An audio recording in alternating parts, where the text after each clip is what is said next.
ஆனந்தி நாளைக்கான ப்ரிடிக்ஷன் பார்த்துடலாம். கொடைக்கானலில் இருக்க சாரதாவோட வீட்டை விஜயே விலைக்கு வாங்கி காவேரிக்கு கொடுக்கணும்னு நினைக்கிறவங்க அண்ட் விஜய் காவேரியோட ஆக்டிங் ரொம்ப பிடிச்ச விகா ஃபேன்ஸ் கண்டிப்பாக நம்ம வீடியோக்கு ஒரு லைக் பண்ணிக்கோங்க.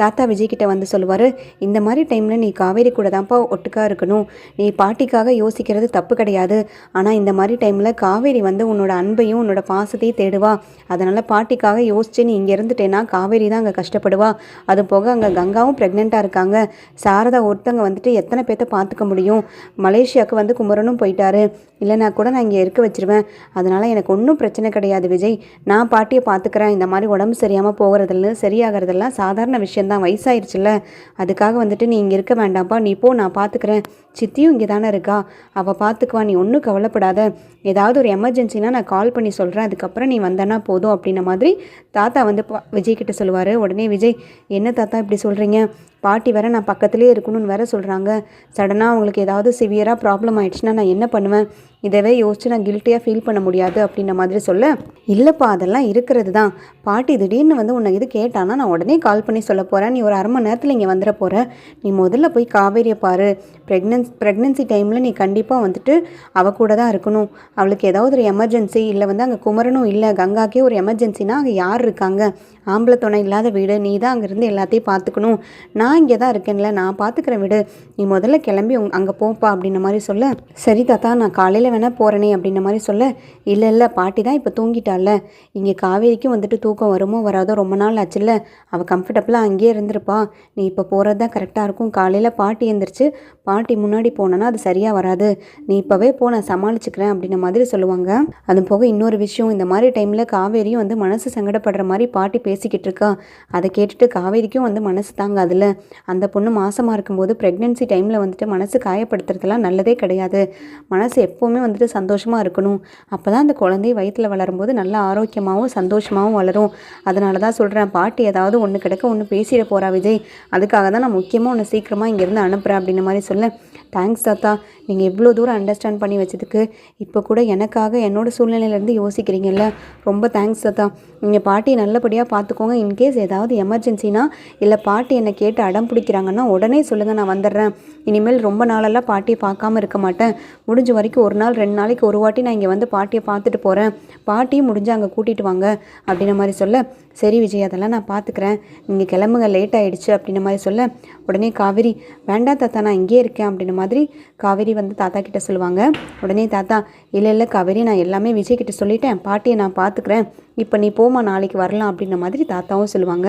சரி தாத்தா என் மேலே எந்த கோவமும் இல்லைல்ல உங்களுக்கு அப்படின்ன மாதிரி கேட்க, ஏம்மா நான் எதுக்குமா உன் மேலே கோவப்படணும், நீ என் பேரனுக்காக எவ்வளவோ தியாகம் பண்ணியிருக்கேன், அதெல்லாம் என்னால் மறந்துட முடியுமா, எந்த ஒரு பொண்ணாக இருந்தாலும் இவ்வளோ தூரம் சகிச்சுக்கிட்டு இவ்வளோ தூரம் பொறுமையாக போகவே மாட்டா, நீ எந்த அளவுக்கு பொறுமைசாலிங்கிறது எனக்கு நல்லாவே தெரியும், உன் மேலே எனக்கு துளி அளவும் கூட கோவம் கிடையாது, மனசு சங்கட்டமும் கிடையாது, நான் எப்படி பார்த்தா உனக்கு தான் எங்கள் மேலே கோவம் இருக்கும்னு நினைக்கிறேன் அப்படின்ன மாதிரி தாத்தா சொல்ல, சாச்சா அப்படிலாம் இல்லை தாத்தா, நான் அந்த மாதிரிலாம் யார் மேலேயும் கோவம் இல்லை, பாட்டி இப்போ பேசியிருந்தா கூட எனக்கு அந்த கோவம்லாம் ஒரு பெரிய விஷயமே இல்லை அப்படின்ன மாதிரி காவேரி சொல்லுவாங்க. சரிம்மா நீங்கள் நல்லபடியாக பார்த்து போயிட்டு வாங்க, நான் ஏதாவதுனா கால் பண்ணுறேன் அப்படின்ன மாதிரி சொல்லி தாத்தா 2 பேர்த்தையும் அனுப்பி விட்டுருவாங்க. அந்த டைமில் பார்த்தீங்கன்னா காவேரியும் விஜயும் வந்துட்டு சாரதா வீட்டுக்கே போயிடுவாங்க. சாரதா கிட்ட நடந்த விஷயத்தெல்லாம் சொல்லுவாங்க. சாரதா உடனே நானும் போய் பாட்டி ஒரு வாட்டி பார்த்துட்டு வந்துடுறேன் அப்படின்ன மாதிரி விஜய் கிட்ட கேட்க, இல்லைங்க அத்தை இப்போ வேண்டாம், ஒரு வாரம் ஆகட்டும், அவங்க கொஞ்சம் ரெஸ்ட் எடுக்கட்டும், இப்போ கொஞ்சம் அப்நார்மலாக இருக்காங்க, அவங்க ஓரளவுக்கு சரியானதுக்கப்புறம் போய் பார்ப்பீங்களாம்மா, இப்போ அவங்க யாரை பார்த்தாலும் கொஞ்சம் கோவமாக பேசுகிறாங்க, காவேரி கிட்ட கூட கோவமாக தான் பேசினாங்க, அதுக்கே எனக்கு சங்கட்டமாக இருந்துச்சு, இந்த சமயத்தில் வந்து நீங்கள் போய் பார்த்து உங்களை ஏதாவது சொல்லிட்டாங்கன்னா தேவையில்லாத பிரச்சனை தான் வரும், இப்போ வேண்டாத்த நான் சொல்லும்போது நீங்கள் எல்லாம் போய் பார்க்கலாம் அப்படின்ன மாதிரி விஜய் சொல்லுவார். சரிங்க தம்பி அப்படின்ன மாதிரி சாரதாவும் சொல்லுவாங்க. உடனே சாரதாக்கு கொடைக்கானலேருந்து அவங்க வீட்டு பக்கத்தில் இருக்கவங்க வந்து கால் பண்ணுவாங்க. சாரதா நான் ஏற்கனவே சொல்லியிருந்தேன்ல, உங்கள் வீட்டு காலி இடத்துல வந்து நிறைய பொறுக்கி பசங்க டெய்லியும் வந்துட்டு அராஜகம் பண்ணிகிட்டு இருக்காங்க, இதனால் வீட்டில் அக்கம் பக்கம் இருக்கவங்கெல்லாம் வந்து உன் வீட்டை தான் வந்து குறை சொல்லி பேசிக்கிட்டு இருக்காங்க, நீ இப்படி வெறும் வீட்டை போட்டு வச்சுட்டு சென்னைக்கு போயிட்ட, ஏன் இப்படிலாம் பண்ணிக்கிட்டு இருக்க, பேசாமல் இந்த பக்கம் நீங்கள் ஊர் பக்கம் வரமாட்டிங்கன்னா வீட்டை விற்றுட்டாவது போயிடலாம்ல, காசாவது கிடைக்கும், பொட்டை பிள்ளைங்கள தானே வச்சுருக்கேன், அவங்க 3 பேத்து பேர்லேயும் இல்லை 4 பேத்து பேர்லேயும் ஆளுக்கு கொஞ்சம் அமௌண்ட்டு கொடுத்துட்டு இல்லை நீ பண்ண வேண்டியதெல்லாம் பண்ணிடலாம்ல, எதுக்கு சும்மா போட்டு வச்சிட்ருக்க அப்படின்ன மாதிரி கேட்க, என்னடி சொல்கிற, அது என் புருஷன் கஷ்டப்பட்டு சம்பாரித்த வீடு, அதனால தான் இன்ன வரைக்கும் கொடுக்காம அதை பல்ல கடிச்சு காப்பாற்றிட்டுருக்கேன், இல்லை நான் ஏன் சொல்கிறேன்னா பசுபதியால் ஏதாவது பிரச்சனை வரக்கும் வாய்ப்பு இருக்குது, அதுவும் போக இந்த பொறுக்கி பசங்களும் நிறைய பிரச்சனை பண்ணிகிட்ருக்காங்க. நிறைய பேர் இந்த வீடை வேற கேட்டுக்கிட்டு இருக்காங்க. அதுக்காக தான் சொல்கிறேன், நல்ல ஐடியாவாக இருக்குது, நீ யோசிச்சு பாரு, உன் நல்லதுக்காக தான் சாரதா நான் சொல்கிறேன் அப்படின்ற மாதிரி சொல்லிட்டு காலை கட் பண்ணிடுவாங்க. உடனே விஜய்கிட்ட, காவேரி கிட்ட, கங்கா எல்லாருக்கிட்டையுமே வந்து சாரதா சொல்லுவாங்க, இந்த மாதிரி நம்ம கொடைக்கானல் வீட்டை விலைக்கு கேட்டுட்ருக்காங்களாமா. அது போக நாளுக்கு நாள் அங்கே பிரச்சனையும் அதிகமாயிட்டிருக்கு. பசுபதியாலையும் ஏகப்பட்ட பிரச்சனை வந்திருக்கு. பேசாமல் வீட்டில் வித்துடலாமன்னு நானும் யோசிக்கிறேன். எதுக்கு சும்மா அங்கே போட்டு வச்சுக்கிட்டு? ஏன்னா இப்போதைக்கு கொடைக்கானல் பக்கம் போகிற ஐடியாவும் கிடையாது. பாட்டிக்கும் வயசாகி போச்சு, எனக்கும் வயசாகி போச்சு. நான் அவங்க கூட தான் இருந்து ஆகணும்.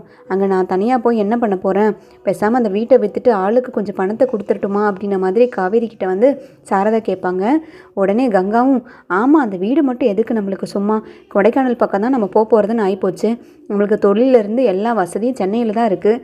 நம்ம ஊர் பக்கம் போய் அந்த குளிரில் போய் என்ன பண்ண போகிறோம்? பேசாமல் நீ அந்த வீட்டை விற்றுமா, விற்றுட்டு கொஞ்சம் பணம் கொடுத்தீங்கன்னா அது எங்களுக்கும் பிஸ்னஸ்க்கு சௌரியமாக இருக்கும். இப்படி மாமா போய் வெளிநாட்டிலலாம் கஷ்டப்பட வேண்டாம். ஒரு 10 லட்சமோ எவ்வளோ கொடுக்க முடியுதோ கொடுத்தேன்னா அதை வச்சு நாங்கள் பிஸ்னஸ் டெவலப் பண்ணி அடுத்தது என்ன பண்ணுறதுன்னு யோசிக்குவோம். அதே மாதிரி யமுனாக்கும் அது ரொம்ப உதவியாக இருக்கும். எல்லாத்துக்குமே வந்துட்டு நிவினை தானே எதிர்பார்த்துட்டு உட்காந்துருக்கா, படிப்புலேருந்து எல்லாத்துக்குமே. அவளுக்கும் வரதட்சணைன்னு ஒன்றுமே பண்ண கிடையாது. நிறைய தடவை அவங்க மாமியாரே அவளை குத்தி குத்தி பேசிக்கிட்டு இருக்கு, ஒன்றுமே இல்லாமல் வந்தவன்னு.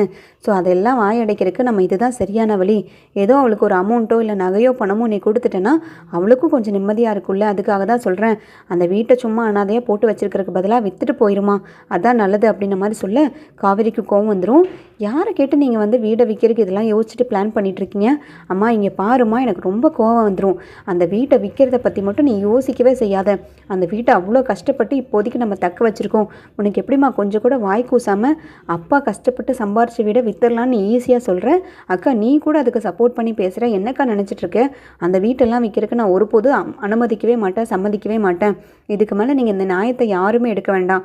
விஜய், நீங்கள் போய் நாளைக்கு என்னன்றதை பார்த்துட்டு வாங்க. கொடைக்கானலில் யார் அங்கே பிரச்சனை பண்ணிகிட்ருக்கா, அங்கே யார் உட்காந்து தண்ணி அடிச்சிட்ருக்காங்க, என்ன எதுங்கிறத பார்த்து நீங்கள் விசாரிச்சுட்டு மிரட்டி விட்டுட்டு வாங்க. அதுவே போதும். அதுக்கப்புறம் அவனுங்க அடங்கலைன்னா வந்துட்டு அடுத்தது மேற்கொண்டு என்ன பண்ணணும்னு பார்க்கலாம் அப்படின்னு சொல்லிட்டு காவேரி எந்திரிச்சு போயிடுவாங்க. உடனே கங்கா வந்து சாரதாட்ட கேட்பாங்க, ஏம்மா இவளுக்கு என்னம்மா பிரச்சனை? வீடை விற்க வேண்டான்னு இவதுக்கு ஆர்டர் போட்டுட்ருக்கா? இவளுக்கு மட்டும்தான் அந்த வீடு சொந்தமா? ஏன் பசுபதிக்கிட்ட சண்டை போட்டு அந்த வீட்டை வாங்கிட்டதுனால அவன் புருஷன் வந்துட்டு ஹெல்ப் பண்ணி அந்த வீடு வந்து திரும்பி நம்மளுக்கு கிடச்சிட்டதுனால இவளுக்கு மட்டும் சொந்த உரிமை கொண்டாடிடலாம், எல்லாத்தையும் அவளே ஆட்டையை போட்டுடலான்னு பார்க்குறாளா அப்படின்ற மாதிரி கேட்க, ஏய் வாயை மூடிடி, அறிவு கிட்டத்தனமாக பேசாத. காவேரிக்கு அந்த மாதிரி எண்ணமெல்லாம் ஒருபோதும் கிடையாது. அவள் காசுக்கோ இல்லை பணத்துக்கோ சொத்துக்கோ ஆசைப்படுற ஆளும் கிடையாது. விஜய் தம்பியும் அந்த மாதிரி கிடையாது. அவள் அப்பா கஷ்டப்பட்டு சம்பாரித்த வீடு, அவர் ரத்தத்தையும் உழைப்பையும் வந்துட்டு அந்த வீட்டில் போட்டு எல்லாமே உருவாக்கியிருக்காரு. அப்பா பேரில் நம்மளுக்கு இருக்கிறது அது ஒரே ஒரு வீடு மட்டும்தான். அவங்க அப்பா எப்படியெல்லாம் கொடைக்கானலில் வாழ்ந்தவர் தெரியுமா? 4 பேர் மெச்ச 4 பேர் மதிக்க வாழ்ந்தவர். அவரோட பேர் சொல்ல கொடைக்கானலில் நம்மளுக்கு ஒரே ஒரு வீடு தான் இருக்குது. அதை விற்கக்கூடாதுன்னு சொல்லி தான் வந்து காவேரி சொல்கிறான். அதுபோக நம்ம பிறந்து வளர்ந்த ஊருதி அது. நாளை மணி போயிட்டு வரக்கு நம்மளுக்கு ஒரு வீடுன்னு வேணும். 4 பேர் வந்து நம்மளை ஞாபகம் வச்சுக்கிறது அந்த வீட்டை வச்சு தான். அதெல்லாம் யோசிச்சு தான் காவேரி சொல்கிறான். நான் கூட இதெல்லாம் யோசிக்கல. ஒரு செகண்ட் வந்துட்டு அவங்க சொன்னதும் உங்களுக்காக யோசிச்சு நான் அப்படி சொல்லிட்டேன். ஆனால் அது நான் சொன்னதுமே தப்பு தான். அந்த வீட்டெல்லாம் விற்கக்கூடாது. நான் சாகிற வரைக்கும் அந்த வீட்டை விற்கக்கூடாது. அதுக்கப்புறம் நீங்கள் என்னமோ பண்ணிட்டு போங்கடி. ஏன்னா உங்கள் அப்பா வந்து கஷ்டப்பட்டு சம்பாரிச்சது எனக்காக, உங்களுக்காக. அதனால் நான் உயிரோடு இருக்கிற வரைக்கும் அதுக்கு சம்மதிக்க மாட்டேன். அதுக்கப்புறம் நீங்கள் என்னமோ பண்ணுங்க அப்படின்ற மாதிரி சொல்லிட்டு சாரதாவும் எந்திரிச்சு போயிடுவாங்க. உடனே பாட்டி சொல்லுவாங்க, ஆமாம் ஆமாண்டி, கரெக்டு, சாரதா சொல்கிறது தான் கரெக்டு. என் பையன் கஷ்டப்பட்டு சம்பாரிச்சது அது சும்மாலாம் கிடையாது. துபாயில் வந்து அவ்வளோ கஷ்டப்பட்டான். அவனோட வேர்வையும் ரத்தத்தையும் சிந்தி சம்பாரித்த வீடு அது. நான் உயிரோடு இருக்கிற வரைக்கும் நானுமே ஒத்துக்க மாட்டேன். அந்த வீட்டை விற்கிறதுக்கு நானுமே சம்மதிக்க மாட்டேன். காவேரி தான் கரெக்டாக சொல்லியிருக்கா அப்படின்ற மாதிரி சொல்லிட்டு பாட்டியும் எந்திரிச்சு போயிடுவாங்க. உடனே வந்து கங்கா வந்து யமுனாக்கு கால் பண்ணுவாங்க. யமுனா, இங்கே என்ன விஷயம் போயிட்டுருக்குன்னு தெரியுமா? இங்கே நம்ம கொடைக்கானலுக்கு பக்கத்து வீட்டில் இருக்க அந்த ஆண்டி கால் பண்ணாங்க. வீட்டை வந்து நிறைய விலைக்கு கேட்டுட்ருக்காங்களாமா நிறைய பேர். அது போக அந்த பசுபதியாலையும் சரி, அங்கே அக்கம் பக்கம் இருக்கவங்கனால நிறைய பிரச்சனை அந்த வீட்டுக்கு வந்துட்டுருக்குடி. அங்கே அடிக்கடி போய் கொடைக்கானலில் நம்மளால் பார்க்கவும் முடியறதில்ல, அது மெயின்டெனன்ஸும் பண்ண முடியறதில்ல. இப்போ நல்ல விலைக்கு நிறைய பேர் விசாரிச்சுட்ருக்காங்களாமா. அம்மாவே ஒத்துக்குச்சிடி ஸ்டார்டிங்கில் அந்த வீட்டை விற்றுடலாம், விற்றுட்டு எனக்கும் பணமும் உனக்கும் படிப்பு செலவுக்கு, அதுக்கப்புறம் உனக்கும் வரதட்சணை எதுவுமே பண்ண கிடையாது, உன் மாமியாரும் குத்தி காமிச்சிட்ருக்காங்கன்னு சொன்னேன்ல. அதெல்லாம் யோசிச்சு நான் தான் அம்மாட்ட சொன்னேன், யமுனாக்கு ஒரு அமௌண்ட் கொடுத்துருங்க, எனக்கு ஒரு அமௌண்ட் கொடுத்துருங்க, எல்லோரும் கொஞ்சம் செட்டில் ஆகிறதுக்கு நல்ல ஒரு வாய்ப்பாக இருக்கும்னு சொன்னதுக்கு அம்மா சம்மதிச்சிருச்சு. அதுக்கப்புறம் இந்த காவேரி குட்டையை குழப்பி விட்டுட்டாடி. அப்பா சம்பாரித்த வீடு, நம்ம எக்காரணத்துக்கு கொண்டு அந்த வீட்டை விற்கக்கூடாது, நான் அனுமதிக்க மாட்டேன். விஜய் வந்துட்டு உள்ளே இழுத்து போட்டு அதை இதையும் பேசி அம்மாவையே குழப்பி விட்டு அம்மா இப்போ வீட்டை விற்கக்கூடாதுன்னு சொல்கிறாங்க. என்னடி இதெல்லாம், ஏன்டி இவ இப்படி பண்ணிட்டு இருக்கா, இவளுக்கு என்னதான் பிளான் பண்ணியிருக்கான்னு தெரியல. ஒருவேளை விஜய்க்கு வீடு சொத்து இப்போ எதுவுமே இல்லாமல் இருக்கிறது, அவளே ஆட்டையை போட்டு விஜய் பேரில் ஏதாவது மாற்றி விட்டுறலாம், இல்லை அவளுக்குன்னு ஏதாவது சேர்த்திக்கலான்னு பார்க்குறாளா? ஏன்னா நிறைய தடவை நம்ம வீட்டுக்காக அவள் தானடி சண்டை போட்டு பசுபதிக்கிட்டு இருந்து அதெல்லாம் பண்ணியிருக்கா. ஸோ அதெல்லாம் காரணமாக காமிச்சு அதை ஆட்டை போட்டுருக்குது நினைக்கிறாளான்னு தெரியலையே. இவ ஏண்டி எதுக்குமே ஒத்து போக மாட்டேங்கிறா, நம்மளை பற்றிலாம் யோசிக்க மாட்டேங்கிறா. அவளுக்கு பணக்கார ஹஸ்பண்ட் வந்து இருக்கிறனால இந்த மாதிரிலாம் கேவலமாக யோசிக்க தோணுதா அவளுக்கு அப்படின்ன மாதிரி கங்கா கேட்க, அக்கா நீ ஃப்ரீயாக விடுக்கா, நான் பார்த்துக்கிறாதைய, நம்ம 2 பேரும் சேர்ந்து எக்காரணத்தை கொண்டு அவள் சொல்கிறதுக்கு சம்மதிக்கவே கூடாது. அந்த வீட்டை விற்றே ஆகணும். விற்றுட்டு நம்ம என்ன பண்ணணுமோ பண்ணிக்கலாம். நீ அவள் சொல்கிறதுக்கெல்லாம் வந்துட்டு தலையாட்டிட்டு நீ பயந்துட்டெல்லாம் ஒன்றும் இருக்காத. அந்த வீட்டை விற்கிறதுக்கான ஏற்பாடு நானே பண்ண ஆரம்பிச்சிடுறேன். நீயும் என்ன பண்ணுறதுங்கிறது யோசி அப்படின்ன மாதிரி சொல்ல, சரி யமுனா, நீ தாண்டி எப்போவுமே கரெக்டாக யோசிக்கிற, கரெக்டாக வந்துட்டு எதையுமே புரிஞ்சுக்கிற நான் சொல்கிறத. அவள் எல்லா டைமுமே வந்துட்டு ஏருக்கு மாறாக தான் யோசிச்சுட்ருக்கா. இவளை வச்சு என்ன பண்ணுறதுனே தெரியல, சுயநலமாக இருக்கா அப்படின்ன மாதிரி கங்கா சொல்லிட்டு ஃபோனை வச்சுருவாங்க. அந்த டைமில் பார்த்தீங்கன்னா காவேரி போவாங்க. உடனே கங்கா, ஏ காவேரி, உன் இஷ்டத்துக்கு தான் எல்லாரும் முடிவெடுக்கணும், நீ சொல்கிற மாதிரி தான் எல்லாரும் கேட்கணும்னு நினச்சிட்டு நீ ஆர்டர் போட்டுட்ருக்கியா? அம்மாவே வந்து அந்த வீட்டை விற்கிறதுக்கு வந்து ஒத்துக்குச்சு. அதுக்கப்புறம் நீ எதுக்கடி குழப்பி விட்ட அம்மாவை? ஆமாம், உன் புருஷனுக்கு வந்து பிஸ்னஸ் இருக்குது, உன் புருஷனுக்கு எல்லாமே இருக்குங்கிறதுக்காக அப்படி சொல்கிறியா, இல்லை வேறு மாதிரி யோசிக்கிறியா அப்படின்ன மாதிரி கேட்க, என்னக்கா லூசு மாதிரி பேசிகிட்டு இருக்க, என்ன நான் வேறு மாதிரி யோசிக்கிறதுக்கு இருக்குது? அப்படிலாம் எதுவும் கிடையாது. அப்பா கஷ்டப்பட்டு சம்பாரிச்சிட அந்த வீடை யாருக்கு சொன்னாலும் இப்போ விற்கக்கூடாது. அப்பா பேர் சொல்ல அந்த ஒரே ஒரு வீடு மட்டும்தான் நம்மளுக்கு கொடைக்கானலில் இருக்குது. அப்பான்னா தெரியும்ல எப்படிலாம் அந்த ஊரில் வாழ்ந்திருக்காருன்னு. அவர் வீட்டை வந்துட்டு விற்கிறதுக்கு நான் ஒருபோதும் ஒத்துக்க மாட்டேன். அதுவும் போக அம்மாவுக்கு மெயின் சோர்ஸாக இருக்கிறதே அந்த வீடு மட்டும்தான். கடைசியில் அந்த வீட்டையும் விற்றுட்டு அம்மா வந்து நிற்க முடியாது. உங்ககிட்டையும் என்கிட்டையும் 10 ரூபா 20 ரூபாய்க்கு கை நீட்டி நிற்கிறது அம்மாக்கே அசிங்கமாக இருக்கும். அதெல்லாம் யோசிச்சு தான்க்கா நான் சொல்கிறேன். நான் சொல்கிறது வரது என்னங்கிறது உனக்கு மீனிங் புரிய மாட்டேங்குது. நீ பாட்டுக்கு சுயநலமாக யோசிக்காத. உனக்கும் யமுனாக்கும் இப்போ பணம் ஒன்றும் அவசியம் கிடையாது. அப்படியே வேணுனாலும் அதை நம்மளால யோசிச்சுக்க முடியும், சம்பாரிச்சிக்க முடியும். அதுக்கான சோர்ஸ் நம்மக்கிட்ட இருக்குது. இப்போ அம்மாக்கான ஒரே சோர்ஸ் அந்த வீடு மட்டும்தான். கடைசியில் 3 பிள்ளைங்க 4 பிள்ளைங்க வீட்லேயும் அம்மாவுக்கு வந்து சாப்பாட்டுக்கும் அம்மாவோட தேவைக்கும் வந்துட்டு கெஞ்சிற பொழப்பு அம்மாவுக்கும் பாட்டிக்கு வந்துடக்கூடாதுங்கிறதுக்காக தான் நான் அப்படி யோசித்தேன் அப்படின்ன மாதிரி சொல்ல, ரொம்ப நடிக்காத சரியா? உன்னை பற்றி எனக்கு நல்லாவே தெரியும். இதுலேயும் உனக்கு ஒரு சுயநலம் இருக்குது. அந்த வீட்டுக்காக நீ தான் நிறையா ஹெல்ப் பண்ணியிருக்க. இப்போ கூட வந்துட்டு விஜய் தான் அந்த பசுபதிக்கிட்ட சண்டை போட்டு அந்த பத்திரத்தை எல்லாம் வாங்கிட்டு வந்திருக்காரு. அதுக்கு பின்னாடி என்ன ட்ராமா இருக்குன்னு நல்லாவே தெரியுது. இப்போ விஜய்க்கு அந்த வீடு கிடையாது. விஜயோட சொத்து எல்லாமே அவங்க தாத்தா பேரில் இருக்குன்றதுனால இந்த வீட்டு ஆட்டையை போட்டு நீயும் விஜயும் வச்சுக்கலாம் தானே பிளான் பண்ணுறீங்க அப்படின்ன மாதிரி கேட்க, வாயை முடுக்க, உனக்குலாம் கொஞ்சம் கூட வாய் கூசவே இல்லையா? இப்படியெல்லாம் நீ என்ன நினைக்கிறக்கு? நான் அந்த மாதிரி கீழ்த்தரமான ஆள் கிடையாது. இந்த சொத்து பணத்துக்கெல்லாம் நான் எப்போவுமே முக்கியத்துவம் கொடுக்கறதில்ல, அதை ஒரு பொருட்டாகவும் நினைக்கிறதில்ல. உன்னை மாதிரி பணத்துக்கும் பொருளுக்கும் வந்துட்டு முக்கியத்துவம் கொடுக்குறவங்களுக்கு தான் அதெல்லாம் பெருசாக தெரியும். இப்போ கூட உன்னோட எண்ணம் எவ்வளோ கேவலமாக இருக்குது. உன்னால தான் வந்துட்டு மாமா மலேசியா போயிருக்காரு. நீ பணம் காசுன்னு அலையிறதுனால இன்னமும் நீ திருந்தவே இல்லை. அந்த வீட்டை விற்கவே விட மாட்டேன். என்ன ஆனாலும் சரி, நீ முடிஞ்சதை பண்ணிக்கோ. உன்னோட கீழ்த்தரமான செயலுக்கெல்லாம் நான் எப்போவுமே வந்துட்டு ஒத்து போகவே மாட்டேன். இந்த விஷயத்தில் கண்டிப்பாக வந்துட்டு நீ பேசுறதுக்கு நான் ஒத்துக்கவே மாட்டேன் அப்படின்ற மாதிரி சொல்லிட்டு காவேரி கோவமாக உள்ளே போயிடுவாங்க. உடனே விஜய்கிட்ட போய் பயங்கரமாக அழுவாங்க. என்ன தெரியுமாங்க, கங்காக்கு என்ன கேட்குறாங்க, நான் வந்து அந்த வீட்டை ஆட்டையை போடுறதுக்காக உங்களுக்காகவும் எனக்காகவும் தான் நான் அம்மாட்ட அப்படி சொன்னேன். அந்த வீட்டை விற்றே ஆகணும், அந்த வீட்டை விற்கிறதுக்கு நான் எல்லா ஏற்பாடும் பண்ண போகிறேன், நீ எதுக்கு இதில் தலையிடுற அப்படின்ற மாதிரி ரொம்ப மோசமாக என்னை பேசிட்டாங்க. என்னால் அதெல்லாம் தாங்கிக்கவே முடியல. காசு பணத்துக்கு சொத்துக்கெல்லாம் அலையிறவளாங்க நான் எதுக்காக அப்படி சொன்னேன் உங்களுக்கு புரியுதில்ல? என் அப்பா ரொம்ப கஷ்டப்பட்டு வேர்வையை சிந்தி ரத்தத்தை சிந்தி சம்பாரித்த வீடுங்க அது. என் அப்பாவுக்கு ஒரே ஒரு பேர் சொல்கிறதுக்கு இருக்கிற ஒரே ஒரு சொத்து அது மட்டும்தான்.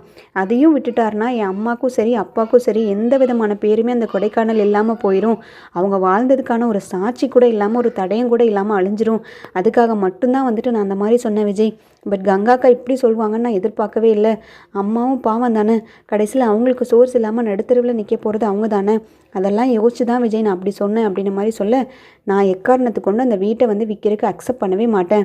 அது போக நிவினும் சரி குமரனும் சரி இப்படி தான் காவேரி யோசிப்பாங்க. நீ ஏன் பயப்படுற? கங்கா சொல்கிறத சொல்லிட்டு போட்டோம், அவங்க இஷ்டத்துக்கு பேசிட்டு போட்டோம். ஆனால் கடைசியில் என்ன நடக்குங்கிறது நம்மளுக்கு தெரியும். நம்ம ஒத்துக்க வேண்டாம், நம்ம ஒத்துக்கிட்டா தானே அந்த வீட்டை வைப்பாங்க.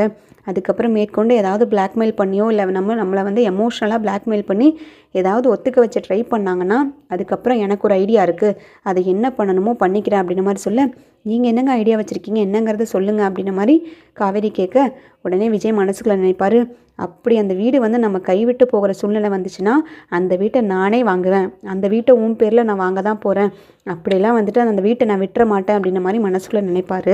என் தாத்தாவோட பிஸ்னஸில் பர்டிகுலர் அமௌண்ட் வந்து நான் இன்னும் சேவ் பண்ணி தான் வச்சுருக்கேன். அது எனக்கான அமௌண்ட்டு, உனக்கான அமௌண்ட்டாக நான் எடுத்து வச்சு ரொம்ப நாள் ஆச்சு.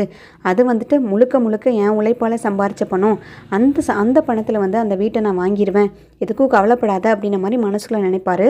உடனே காவேரி கிட்ட அதெல்லாம் ஒன்றும் இல்லை, அதெல்லாம் அப்புறம் பார்த்துக்கலாம், இப்போதைக்கு அதை பற்றி நான் சொல்ல விரும்பலை. நம்ம பிரச்சனை வந்துட்டு கைமீறி போகும்போது அதை நான் சொல்கிறேன் காவேரி, இப்போ நீ எதை பற்றி யோசிக்காத, அந்த வீட்டை வந்து நம்ம விற்க விட வேண்டாம், அந்த வீட்டை விற்கவும் முடியாது அப்படின்ன மாதிரி விஜய் ரொம்ப ஹோப்ஃபுல்லாக காவேரி கிட்ட பேசுவார்.